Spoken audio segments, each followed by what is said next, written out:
Cho-Katsu 5, Fasting for Gut Health. Why some Japanese experts advise against breakfast skipping. That's something I'm going to talk about today, so stick around. Hi, my name is Hachiaki Takamiya. I am the author of Live Wiser, Not Smarter. Now, I found this video. The title is Skipping Breakfast is the first step to poor health. Common traits of people with bad gut health. So apparently skipping breakfast is bad for the gut health.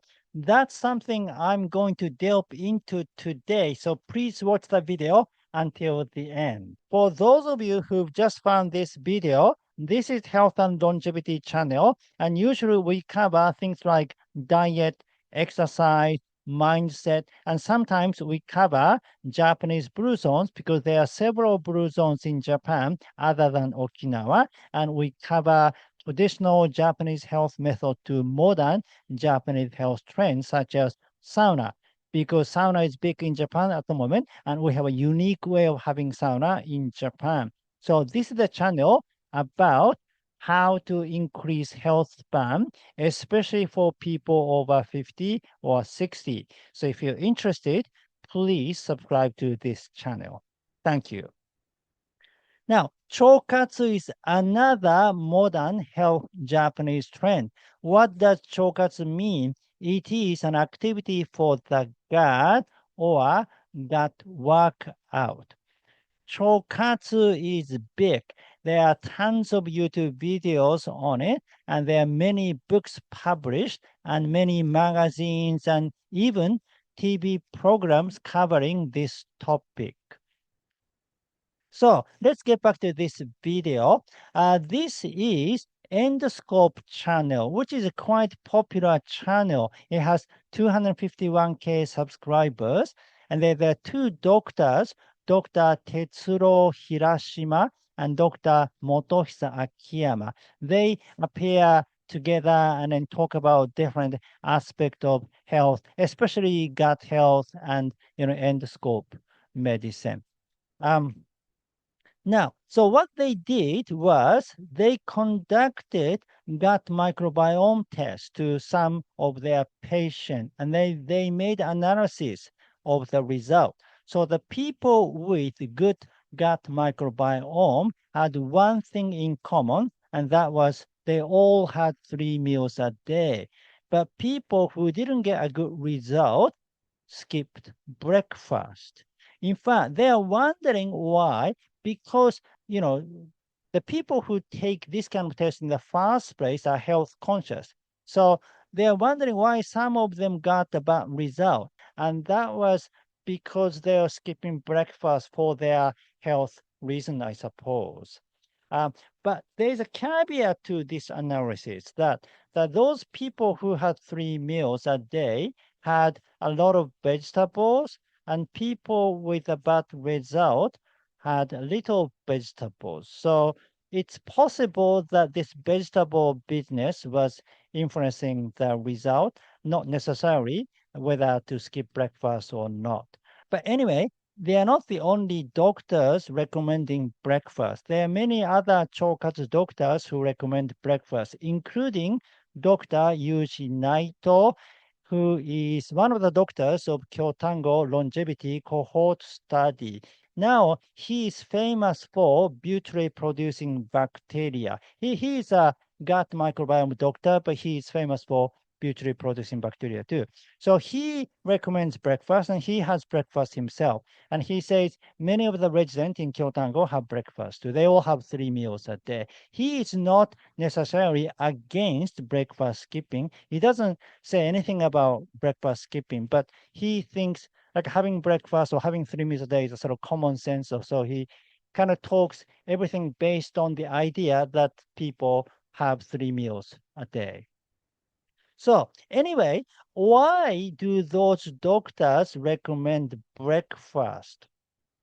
So the common reasons breakfast is recommended in Cho-Katsu: one, regulating the rhythm of gut bacteria. Gut bacteria are closely related to our sleep-wake rhythm. Eating breakfast resets the internal clock and also regulates the rhythm of gut bacteria activity. This leads to the promotion of digestion and absorption and activation of metabolism. Providing food for good bacteria. Gut bacteria, especially good bacteria, proliferate by feeding on dietary fiber and oligosaccharides. By taking these components in breakfast, you can promote the growth of good bacteria and improve the intestinal environment. Oh, this is interesting because people often talk about protein. You should have breakfast so that you can absorb protein first thing in the morning. But it's simply true for the fiber and oligosaccharides, the prebiotics. You want to have prebiotics in the morning. Oh, this is interesting. This is interesting fact to pay attention to. Relieving constipation. Eating breakfast stimulates the gastrocolic reflex, promoting peristaltic movement that encourage bowel movement. In addition, the intake of dietary fiber increases the bulk of stool, helping to make bowel movement smoother.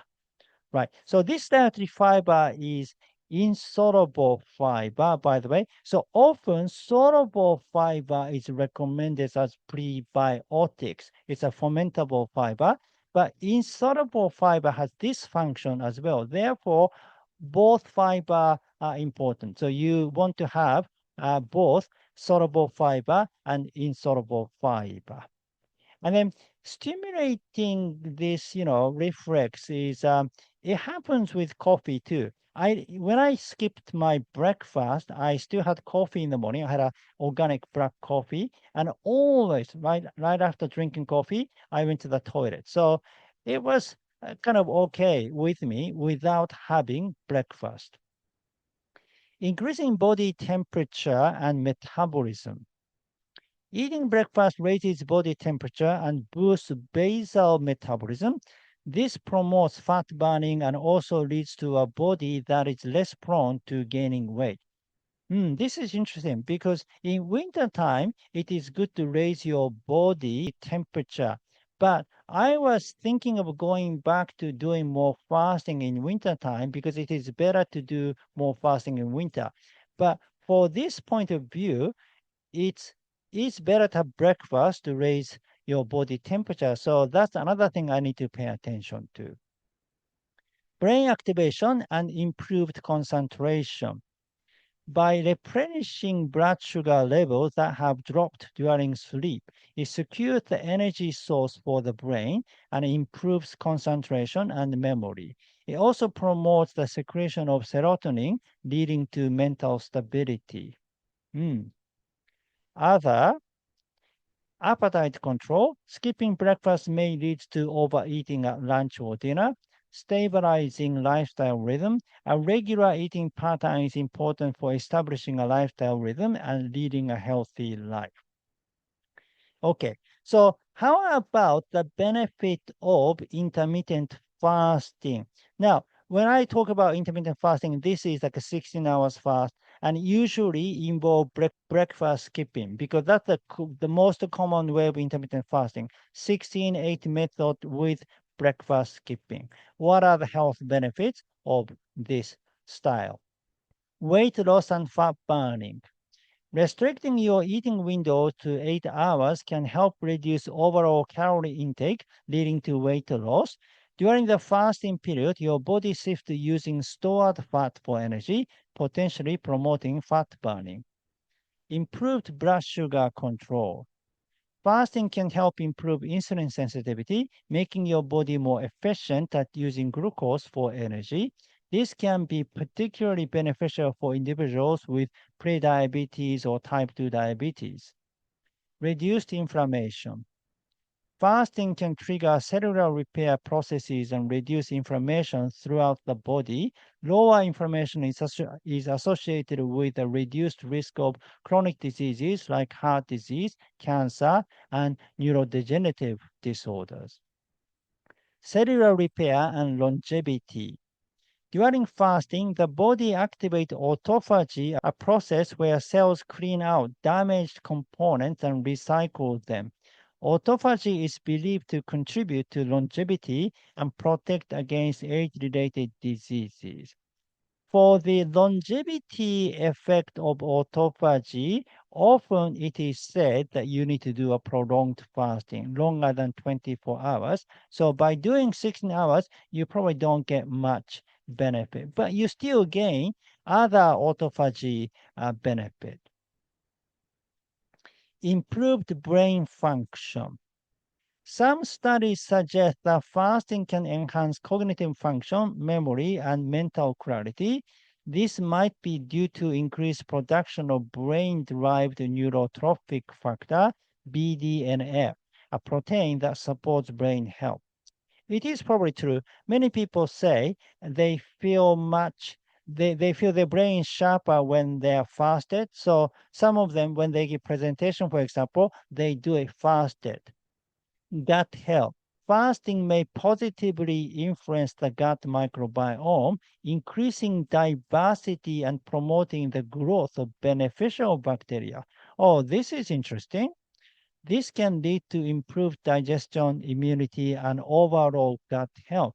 So, fasting is good for gut health after all of them.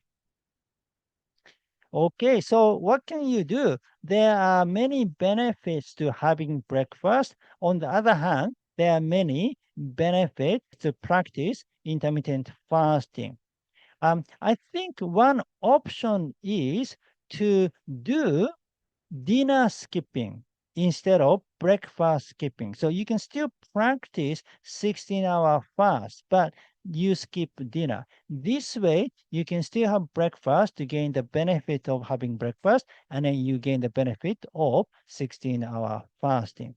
However, this is not realistic because dinner is a social bonding time, it's a family bonding time, which is important for longevity. For many of us, it is ikigai. It is ikigai to bond with, people close to us.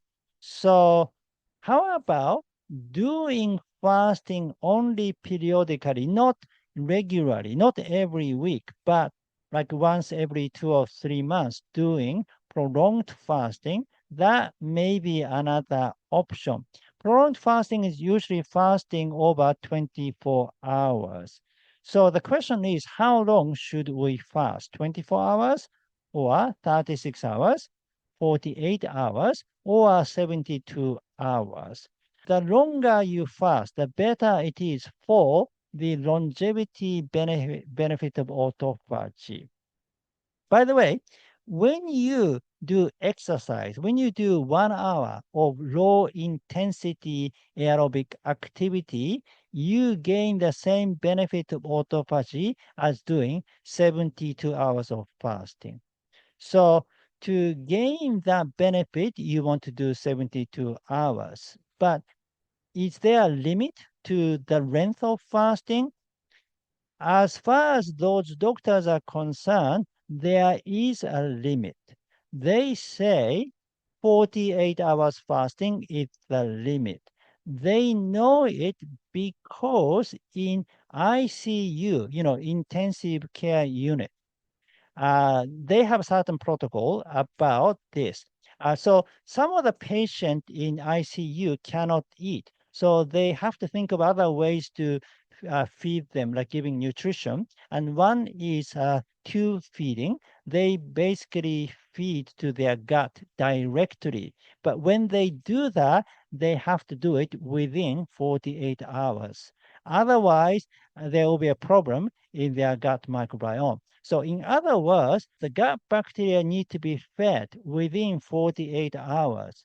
Therefore, they don't recommend fasting longer than 48 hours. And they practice this once every 2 or 3 months too. They practice 48 hours fast, but in their case, they do take supplement. They take some enzyme supplement during the fasting window. I personally find 48 hours fasting is a little too long, and then doing it just once every 2 or 3 months is not frequently enough. I like doing something at least once a week. Um, Actually, in the last 2 weeks, I've been eating every single day. I did not practice any fasting because we had two consecutive long weekends, having Monday holiday. So Monday is usually the time when I practice my fasting. So I didn't. And I feel very full. I don't feel well because just I've been constantly eating. So it's a good idea to have some empty stomach time once a week. I mean, for me, 14 hours is not long enough. Yeah, I do feel that I need to do longer than 16 hours fast at least once a week. And personally, weekly 36 hours is the sweet spot. This is long enough to feel that, I don't know, cleansing or, having the feeling of hunger, and short enough to be able to practice on a weekly basis. Um, if 36 hours is difficult, you can also do 24 hours fasting. That is also okay. The idea is dinner skipping. Dinner skipping is the key. As long as you skip dinner, you do feel the effect. So even doing 24 hours fast, if I skip dinner, I feel it's long enough. And even doing 16 hours fast, if you skip dinner, effect is bigger than when you skip breakfast. So one of those, 36 hours, 24 hours, or 16 hours, but skip dinner once a week. And if it's only once a week, it doesn't affect your social life that much. Therefore, this is one model. So you do 36 hours fast on Monday and then eat 3 meals the rest of the week. In my case, I divide the week and the weekend, and during the week I kind of stay on a plant-based diet as much as possible, except fish. But the weekend I increase some other animal products. But it's up to you. And even this 36 hours fast, you can do 24 hours fast or 16 hours fast. And then I eat between 9 a.m. to 7 p.m. So that means I practice 14 hours fast every day. This is because Dr. Sachin Panda, who is a founding executive member of the Center for Circadian Biology at the University of California, San Diego, says 14 hours is ideal. Now, many of the Cho-Katsu doctor doesn't say what time you should have breakfast. They just say, have breakfast. But uh, Dr. Sachin Panda said it's not a good idea to eat right away. You need to give at least 1 hour break before eating something in the morning, and ideally 2 hours. So that's what I do. I basically get up at 7 a.m. and I have breakfast at 9, and then I finish eating dinner before 7 p.m. So I eat between 9 a.m. and 7 p.m.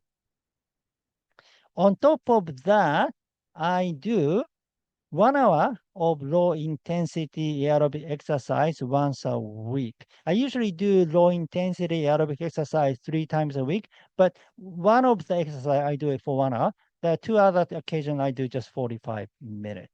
This way, I can activate autophagy for longevity too.